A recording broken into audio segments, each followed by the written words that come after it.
क्या आपने कभी रात के अंधेरे में आसमान की ओर देखा है और खुद से पूछा है कि इन चमचमाते तारों के पीछे कोई रहस्यमयी शक्ति काम कर रही है या नहीं?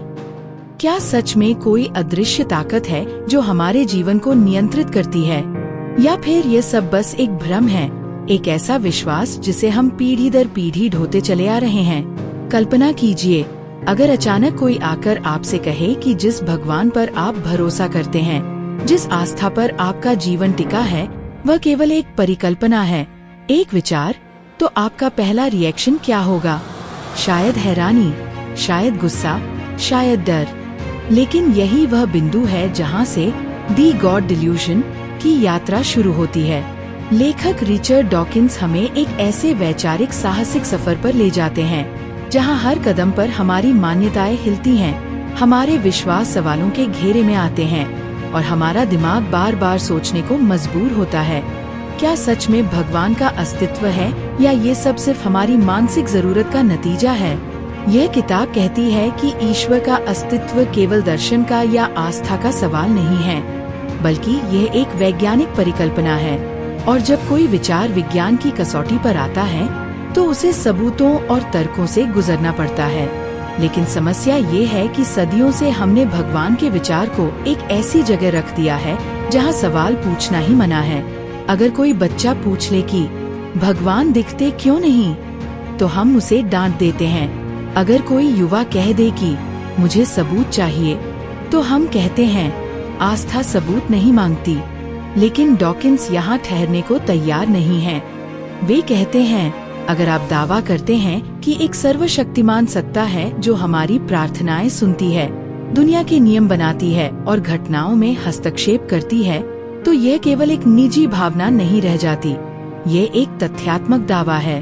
और तथ्य हमेशा जांच के योग्य होते हैं। सोचिए, अगर कोई कहे कि प्रार्थना करने से बीमारियां ठीक हो सकती हैं, तो क्या ये टेस्ट करने योग्य दावा नहीं है?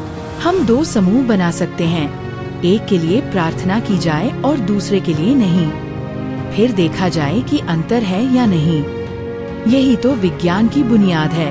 और यहीं से किताब हमें बताती है कि आस्था को आलोचना से बाहर रखना बुद्धिमानी नहीं, बल्कि एक बौद्धिक आलस्य है। लेकिन यह केवल शुरुआत है। किताब हमें उन तमाम तर्कों से भी रूबरू कराती है जिन्हें सदियों से ईश्वर के अस्तित्व के पक्ष में दिया जाता रहा है। जैसे लोग कहते हैं कि उन्होंने व्यक्तिगत रूप से भगवान का अनुभव किया है, उन्हें कोई चमत्कार दिखाई दिया है। पर डॉकिंस हमें याद दिलाते हैं कि इंसानी दिमाग बहुत जटिल है और अक्सर हमें धोखा देता है। कभी तनाव, कभी गहरी इच्छा, कभी डर। इन सब कारणों से हमारा मन ऐसी अनुभूतियां पैदा कर देता है जो हमें वास्तविक लगती हैं, लेकिन असल में वे भ्रम से ज्यादा कुछ नहीं होती। इसी तरह लोग धर्म ग्रंथों को तर्क के रूप में पेश करते हैं। कोई कहता है कि बाइबल सच है, कोई कुरान को अंतिम मानता है, कोई वेदों को प्रमाण मानता है। लेकिन सोचिए, क्या ये सब एक साथ सच हो सकते हैं? अगर एक किताब कुछ और कह रही है और दूसरी बिल्कुल उल्टा, तो दोनों में से कौन सी सही है? और अगर कोई ग्रंथ खुद को ही सच घोषित करता है, तो यह गोल गोल तर्क है। ये वैसा ही है जैसे मैं कहूँ, मैं झूठ नहीं बोलता क्योंकि मैंने खुद कहा है कि मैं हमेशा सच बोलता हूँ। इतिहास के पन्नों में झांकें तो हमें मिलता है डिजाइन का तर्क। यह विचार कहता है कि दुनिया इतनी जटिल और व्यवस्थित है कि इसे किसी महान डिजाइनर ने बनाया होगा। हमारी आँखें, हमारा दिमाग, ग्रहों की गति, सब कुछ इतना परफेक्ट है कि यह अपने आप कैसे हो सकता है? लेकिन यहीं पर आते हैं चार्ल्स डार्विन। उन्होंने विकासवाद के सिद्धांत के जरिए दिखा दिया कि जटिलता बिना किसी डिजाइनर के भी पैदा हो सकती है। करोड़ों सालों तक प्राकृतिक चयन ने धीरे धीरे जीवन को ढाला और वही आज की अद्भुत विविधता का कारण है।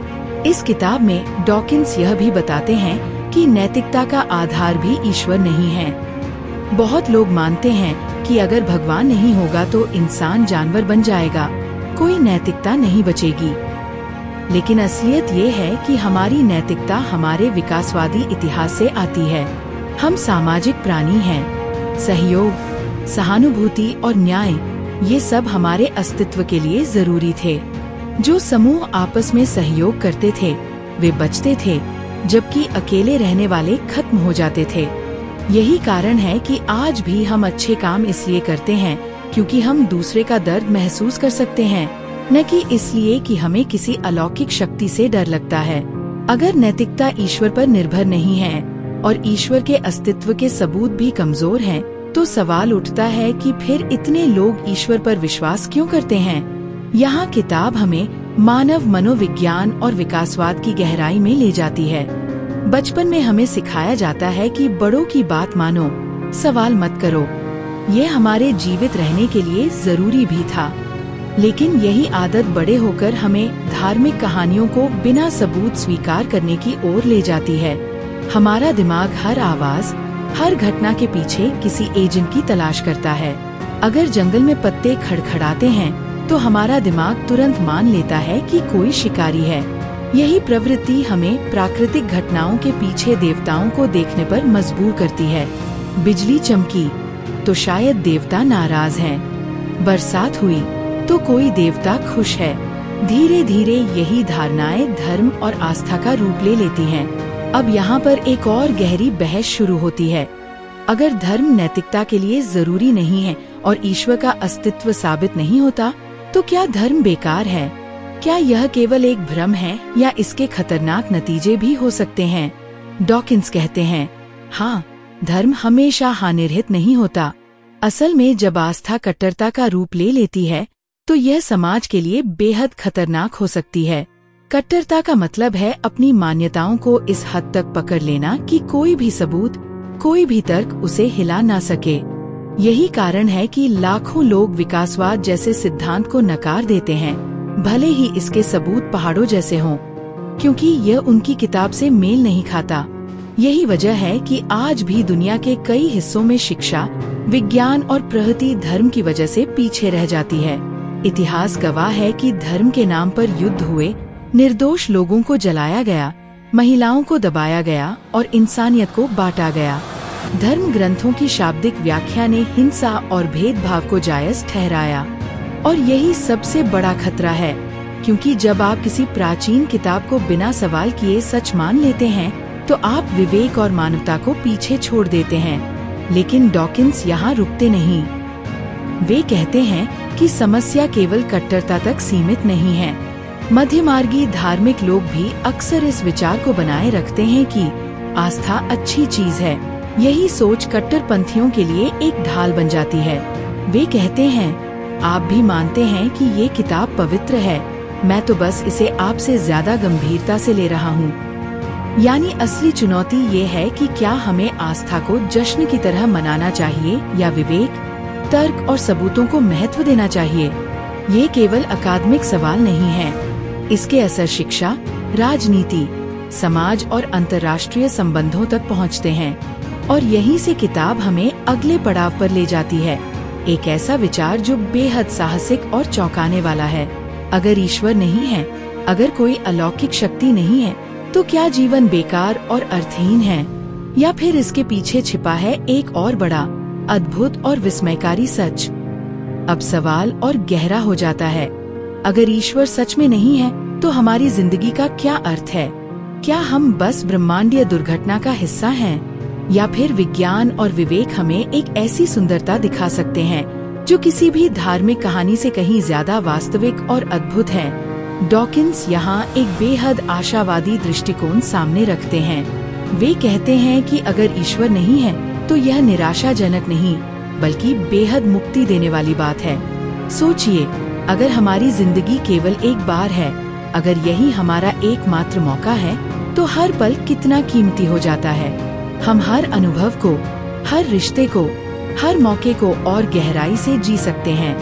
हमें किसी अदृश्य सत्ता के आदेशों का पालन नहीं करना, हमें खुद अपने जीवन का अर्थ गढ़ना है। जरा कल्पना कीजिए कि आप रात के सन्नाटे में तारों भरे आकाश को देख रहे हैं। धार्मिक कहानियाँ कहती हैं कि ये तारे किसी देवता द्वारा टांगे गए दीपक हैं, लेकिन विज्ञान कहता है ये विशाल तारे हैं, जलते हुए नाभिकीय भट्टे जो हमसे अरबों मील दूर चमक रहे हैं। और यही जानना कहीं ज्यादा विस्मयकारी है। जब आप एक फूल को देखते हैं, तो दो तरह से सोच सकते हैं। एक तरफ यह विचार कि इसे किसी ने जादू से एक पल में बना दिया, दूसरी तरफ विज्ञान बताता है कि यह लाखों सालों की विकास यात्रा का परिणाम है। परागन, धूप, डीएनए और प्रकृति का जटिल नृत्य। क्या यह जानना कहीं ज्यादा अद्भुत नहीं कि ये छोटा सा फूल वास्तव में ब्रह्मांड की गहरी प्रक्रिया का हिस्सा है? डॉकिंस कहते हैं कि धर्म अक्सर हमें इस वास्तविक सुंदरता को देखने से रोकता है। वह हमें चमत्कारों और कहानियों में उलझा देता है, जबकि असली चमत्कार हमारी आँखों के सामने है। विज्ञान हमें यह देखने की शक्ति देता है, और यही वह बिंदु है जहाँ से इंसान का दृष्टिकोण बदल सकता है। अगर हम समझ लें कि हमारा हर परमाणु कभी किसी तारे के दिल में बना था, तो क्या ये किसी भी धार्मिक कथा से कम काव्यात्मक है? विज्ञान हमें बताता है कि हम सब स्टारडस्ट यानी तारों की धूल हैं। अरबों साल पहले जब विशाल तारे विस्फोटित हुए, तब जो कण निकले वही बाद में धरती बने, महासागर बने, जीवन बना और अंततः हम बने। सोचिए, हम ब्रह्मांड के बच्चे हैं। क्या यह एहसास अकेलेपन की जगह हमें और भी ज्यादा जुड़ा हुआ महसूस नहीं कराता? इस दृष्टिकोण में एक बड़ी जिम्मेदारी भी छिपी है। अगर यही जीवन है, यही मौका है, तो हमें इसे बेकार नहीं करना चाहिए। हमें इसे प्रेम, ज्ञान और अनुभव से भरना चाहिए। हमें इस ग्रह की देखभाल करनी चाहिए, क्योंकि यही हमारा एकमात्र घर है।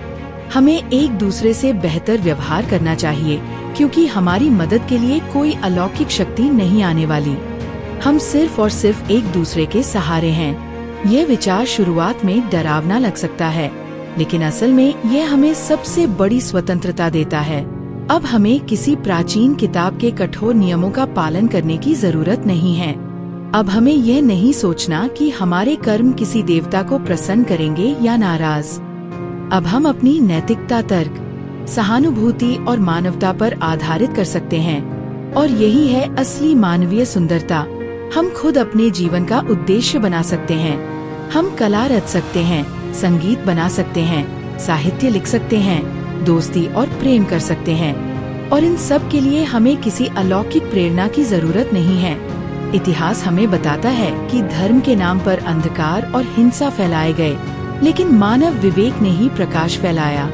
विज्ञान ने ही हमें बीमारियों से बचाया, आसमान में उड़ना सिखाया, ब्रह्मांड की गहराई दिखाई। अगर हमने अंधविश्वास की जंजीरों से मुक्त होकर विवेक को अपनाया, तो हमारी दुनिया और भी बेहतर हो सकती है। डॉकिंस कहते हैं कि ईश्वर से मोह भंग होना निराशा की नहीं, बल्कि एक नए और गहरे प्रेम की शुरुआत है। दुनिया के प्रति प्रेम, जीवन के प्रति प्रेम, इंसानियत के प्रति प्रेम।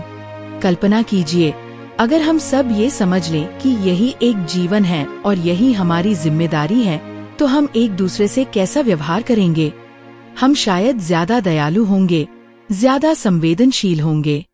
हम युद्ध की जगह शांति को चुनेंगे, नफरत की जगह सहानुभूति को, क्योंकि तब हमें एहसास होगा कि यही एक मौका है और इसे बर्बाद करना सबसे बड़ी मूर्खता होगी। दी गॉड डिल्यूशन का संदेश यही है।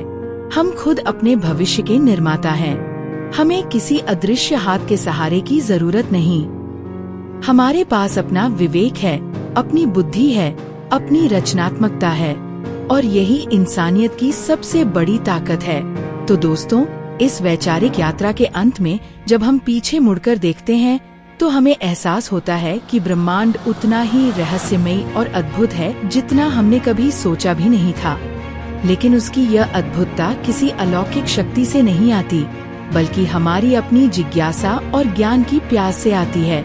यह किताब हमें चुनौती देती है कि हम डर और अंधविश्वास की जंजीरों को तोड़े और साहस के साथ तर्क और विवेक को अपनाएं। ये हमें याद दिलाती है कि रहस्य खत्म नहीं होते, बल्कि हर नई खोज हमें और गहरे रहस्य की ओर ले जाती है, और यही है जीवन की सबसे बड़ी सुंदरता। तो दोस्तों, यही था दी गॉड डिल्यूजन का ये विचारोत्तेजक सफर। ये किताब हमें सिखाती है कि सवाल पूछना पाप नहीं है, बल्कि ज्ञान की पहली सीढ़ी है। ये हमें समझाती है कि ईश्वर से मोह भंग होना निराशा नहीं, बल्कि दुनिया से एक नए और सच्चे प्रेम की शुरुआत है। धन्यवाद साथ बने रहने के लिए। लाइक करें, शेयर करें सब्सक्राइब करें